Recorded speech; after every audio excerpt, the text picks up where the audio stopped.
Le Seigneur soit avec vous. Et avec votre esprit. Évangile de Jésus-Christ selon saint Marc. Gloire à toi, Seigneur. Aussitôt après avoir nourri les 5000 hommes, Jésus obligea ses disciples à monter dans la barque et à le précéder sur l'autre rive, vers Bethsaïde, pendant que lui-même renvoyait la foule. Quand il les eut congédiés, il s'en alla sur la montagne pour prier. Le soir venu, la barque était au milieu de la mer et lui tout seul à terre.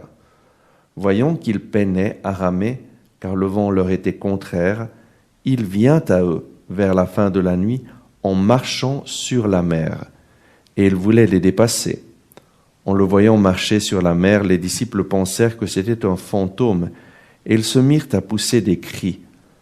Tous, en effet, l'avaient vu, et ils étaient bouleversés. Mais aussitôt Jésus parla avec eux et leur dit « Confiance, c'est moi, n'ayez pas peur. » Il monta ensuite avec eux dans la barque, et le vent tomba. Et en eux-mêmes, ils étaient au comble de la stupeur, car ils n'avaient rien compris au sujet des pains. Leur cœur était endurci. Acclamons la parole de Dieu. Louange à toi, Seigneur Jésus.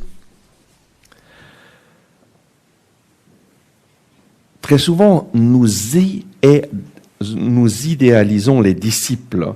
Nous voyons les disciples comme des saints, des personnes parfaites. Et alors, nous pensons, mais nous ne sommes pas à la hauteur.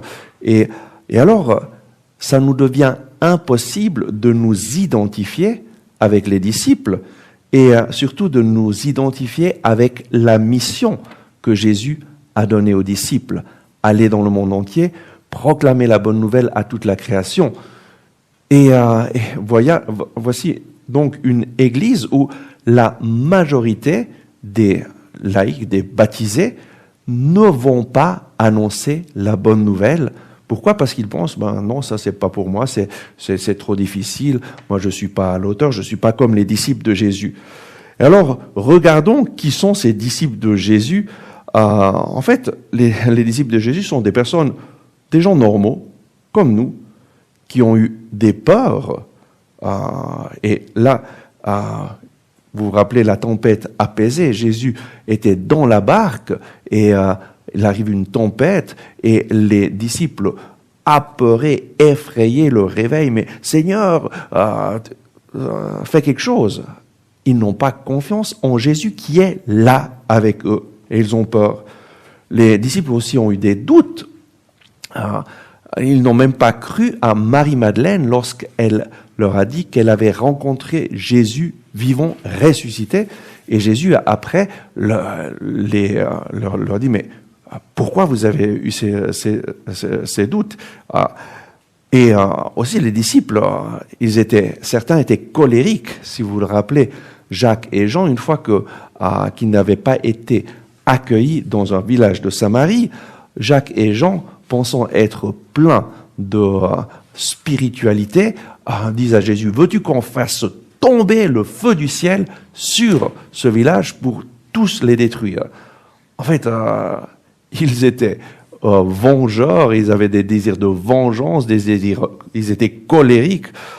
Et ici, aujourd'hui, dans l'évangile d'aujourd'hui, nous voyons, saint Marc termine ce passage de l'évangile en disant « Et en eux-mêmes, ils étaient au comble de la stupeur, car ils n'avaient rien compris au sujet des pains. » Les disciples de Jésus n'avaient rien compris au sujet des pains. Leur cœur était endurci.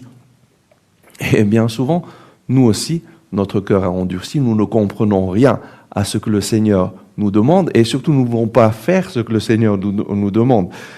Voyons donc ce passage de l'Évangile et pourquoi saint Marc dit que les disciples n'avaient rien compris au sujet des pains, leur cœur était endurci.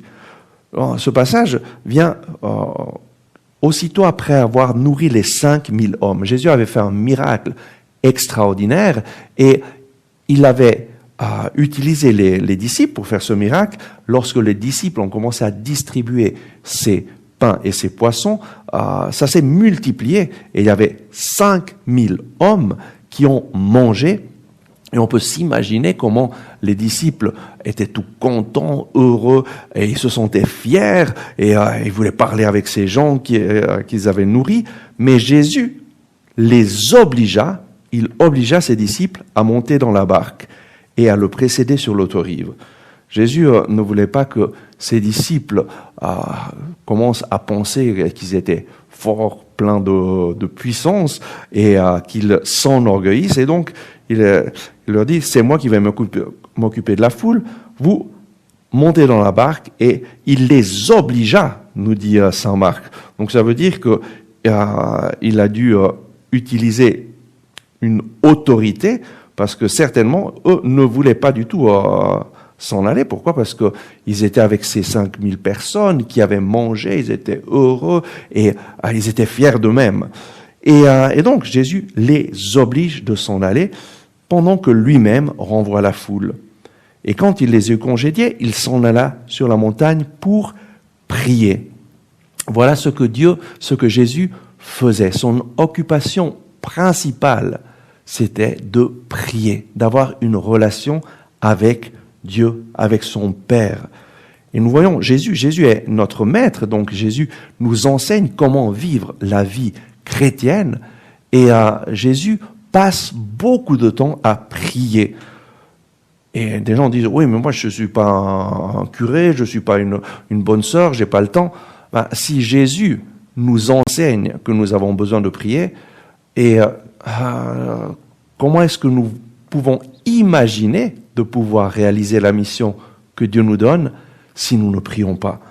Jésus nous enseigne comment vivre une vie de communion avec Dieu, et lui s'en va sur la montagne pour prier, pour nous enseigner, tu as besoin d'avoir une relation avec Dieu, et cette relation, ça s'appelle la prière.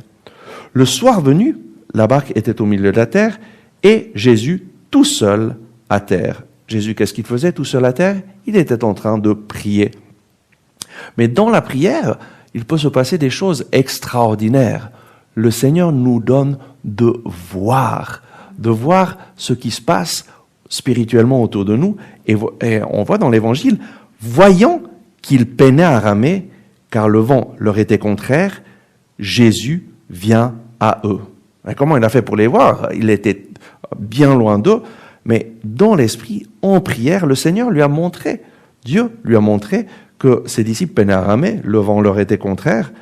Et bien souvent, peut-être dans notre vie, nous avons l'impression que le vent nous est contraire, que nous avons de la difficulté à ramer. Là, il y a une chose que le Seigneur veut que nous sachions. Lui voit nos difficultés. Il nous voit, et qu'est-ce qu'il fait? Il vient à nous, comme il est venu vers les disciples. Et en marchant sur la mer, et en le voyant marcher sur la mer, les disciples pensèrent que c'était un fantôme, et ils se mirent à pousser des cris. Ils ont eu une trouille énorme. Et parfois, dans notre vie, nous aussi, nous avons des grandes peurs, et il nous semble que on ne sait pas où est Dieu, et on se demande, mais Dieu nous a abandonnés, ou qu'est-ce qui se passe? En fait, avoir peur, lorsque on voit quelqu'un marcher sur la mer, c'est assez normal. Je pense que chacun d'entre nous aurait eu peur. Et saint Marc nous dit, tous en effet l'avaient vu, et ils étaient bouleversés. Mais aussitôt, Jésus parla avec eux. Lorsque nous sommes dans une situation de difficulté, ce qui est fondamental, c'est de tourner notre regard vers le Seigneur. Jésus parle, Dieu nous parle. Et qu'est-ce qu'il leur dit? Confiance, c'est moi, n'ayez pas peur. Confiance, c'est moi, n'ayez pas peur. Le Seigneur te dit aujourd'hui, confiance, c'est moi, je suis avec toi, n'aie pas peur. Et il monta ensuite avec eux dans la barque, et le vent tomba. Et donc, saint Marc termine ce récit en disant, eux-mêmes, ils étaient au comble de la stupeur, car ils n'avaient rien compris au sujet des pains. Leur cœur était endurci. Et donc, qu'est-ce que le Seigneur nous enseigne? Tout simplement que les disciples de Jésus, c'était des gens normaux comme nous. Des gens qui avaient des peurs, qui avaient des doutes, qui étaient colériques. Des gens normaux. Et nous aussi, nous sommes disciples de Jésus. Et nous n'avons pas besoin d'être parfaits pour être disciples de Jésus. Mais nous avons besoin simplement d'avoir une relation avec Jésus comme les disciples l'ont eu. Nous sommes appelés par Jésus. Dieu t'a appelé à le suivre. Et il nous donne une mission, comme il l'a donné aux disciples. Et la mission, c'est d'annoncer la bonne nouvelle pour que les personnes autour de nous puissent rencontrer Jésus vivant, ressuscité. Et l'autre partie de la mission, c'est de faire des disciples. Allez, faites de toutes les nations des disciples. Et voilà notre mission. La communauté à Jean-Baptiste, notre communauté, nous sommes vraiment conscients de cette mission. Et voilà pourquoi nous allons dans le monde, nous annonçons l'évangile et nous formons des disciples, nous formons des personnes qui sont capables de transmettre la bonne nouvelle. Voilà pourquoi les membres de notre communauté, les membres laïcs, nous leur enseignons à faire des maisons de prière où dans leur maison, chaque semaine, ils ont une rencontre où ils annoncent l'évangile, où ils prient ensemble avec des personnes qu'ils invitent. Et dans nos maisons de prière, nous en avons maintenant plus de 1500 maisons de prière dans le monde. Dans les maisons de prière, il y a de nombreuses personnes qui rencontrent Jésus, qui font l'expérience d'un Jésus vivant, d'un Jésus qui guérit, qui transforme, qui pardonne. Ça, c'est la mission de tout chrétien. Et donc, comment être un disciple de Jésus? La première chose, c'est mets ta confiance en Jésus. Jésus pourvoit. Jésus voit tes difficultés. Jésus est toujours là avec toi. Deuxième chose, suis l'exemple de Jésus qui consacrait du temps à prier, du temps à avoir une relation avec son Père. Prier, et comment prier? Prier avec la Bible. Pourquoi? Parce que la Bible, c'est la parole de Dieu. Dieu nous parle et nous pouvons lui répondre avec nos paroles. En fait, la prière, ce n'est pas un monologue, mais c'est un dialogue. Dieu nous parle à travers sa parole et nous lui répondons avec nos paroles. Très souvent, les personnes pensent que la prière, c'est un monologue. Et donc, ils parlent, mais ils ne s'attendent pas du tout à ce que Dieu parle. Et alors, on ne vit pas cette relation avec Dieu de laquelle Jésus nous parle, et cette relation que vivait Jésus. Et donc, commençons dès aujourd'hui à prendre la parole de Dieu en main, à lui demander « Seigneur, parle, ton serviteur écoute. Seigneur Jésus, j'ai confiance en toi. Seigneur Jésus, je veux te rencontrer. » Oui, Seigneur, nous te remercions pour ton exemple, l'exemple de prière que tu nous donnes. Et nous te remercions, Seigneur, parce que tu as choisi des disciples qui n'étaient pas parfaits, mais tu les as accompagnés, tu leur as enseigné. Donne-nous de nous mettre à ta suite aujourd'hui, de mettre notre confiance en toi, de te consacrer chaque jour du temps à prier avec la Bible pour te rencontrer. Merci Seigneur Jésus, parce que c'est toi qui nous as choisis pour être tes disciples. Amen.